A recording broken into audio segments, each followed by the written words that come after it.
ಕಣದಲ್ಲಿ ಹೊಸ ಗರಿಕೆಯ ಮೂಡಿಸಿ ಕಣ ಕಣದಲ್ಲಿ ಬೆಳೆ ರಾಶಿಯ ತುಂಬಿಸಿ ಅನುಮನದಲ್ಲಿ ಹೊಸ ಚೇತನ ಚಿಮ್ಮಿಸಿ ಭವಣೆಯ ನೀಗಿಸಿ ಬದುಕ ತಂದಿದೆ,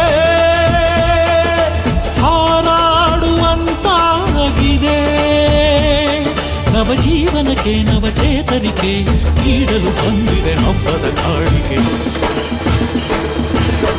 ಚುಳು ಚುಳು ಚುಳು ಜಲಧಾರೆ ಧುಮುಕಿದು ಧರೆ ಮೇಲೆ ಎದೆಗಡಲಲ್ಲಿ